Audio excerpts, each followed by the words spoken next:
Hi friends, നമുക്കൊരു vegetable pulao ഉണ്ടാക്കാം. അതിനായിട്ട് മിക്സിയുടെ ജാറിനകത്തോട്ട് മല്ലിയിലയും പുതിന, വെളുത്തുള്ളി, പച്ചമുളക്, ഇഞ്ചി, തേങ്ങ പൊടിയായി അരിഞ്ഞിട്ട് കൊടുക്കാം. ഏലക്ക, ഗ്രാമ്പു, കറുവപ്പട്ട,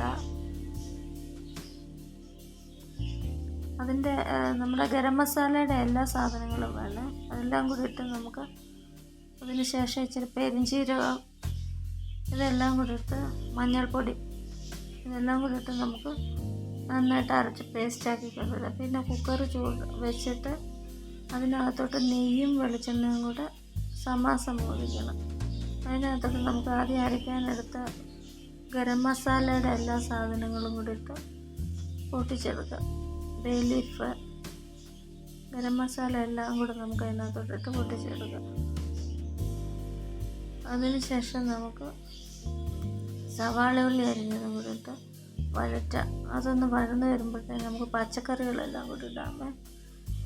ബീൻസ്, ക്യാരറ്റ്, അതിൻ്റെ കൂട്ടത്തിൽ ഇച്ചിരി ഗ്രീൻ പീസും കൂടെ വേണമായിരുന്നു. അത് എൻ്റെ കയ്യിൽ ഉണ്ടായിരുന്നു, ഇടാൻ മറന്നുപോയി. ഉരുളൻകിഴങ്ങ്, തക്കാളി, ഓരോന്നോരോന്നതെ, പച്ചമുളക് എല്ലാം കൂടി ഇങ്ങനെ ഇട്ട് നമുക്ക് നന്നായി വഴറ്റിയെടുക്കാം. നന്നായി വഴന്ന് വന്നതിന് ശേഷം നമുക്ക് കുരുമുളക് ഞാൻ അന്നേരം ഇടാൻ മറന്നു പോയായിരുന്നു. അതുകൊണ്ടാണ് ഇപ്പോൾ ഇച്ചിരി കുരുമുളക് കൂടി ഇട്ട് ഇതിൻ്റെ അരച്ച് വന്ന പേസ്റ്റും കൂടി ഇട്ട് നമുക്ക് നന്നായിട്ട് ആ പേസ്റ്റിൻ്റെ പച്ചമണം മാറുന്നിടം വരെ നമുക്ക് വഴറ്റിയെടുക്കാം. അതിന് ശേഷം നമുക്കിത് നന്നായിട്ട് വഴന്ന് വന്നതിന് ശേഷം നമുക്ക് ഒരു ഗ്ലാസ് അരിക്ക് 2 ഗ്ലാസ് വെള്ളമാണ് കണക്ക്. അരി നോർമൽ വെള്ളത്തിൽ കഴുകി കുതിർക്കാനൊന്നും വെച്ചൊന്നുമില്ല. അതങ്ങനെ നമുക്ക് അതിനകത്തോട്ടിട്ട് ആ അരിക്കകത്തെ വെള്ളം എല്ലാം കളഞ്ഞെടുക്കണം. കൂട്ടത്തിൽ ഞാൻ ഇച്ചിരി കരിയാപ്പിലയും കൂടെ ഇട്ടേ.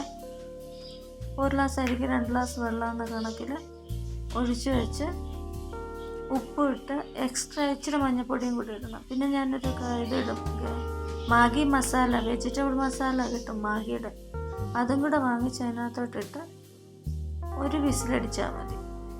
ഒരു വിസിലടിക്കുമ്പോഴത്തേന് ചോറ് റെഡി, പുലാവ് റെഡി. ഓക്കേ, വാ.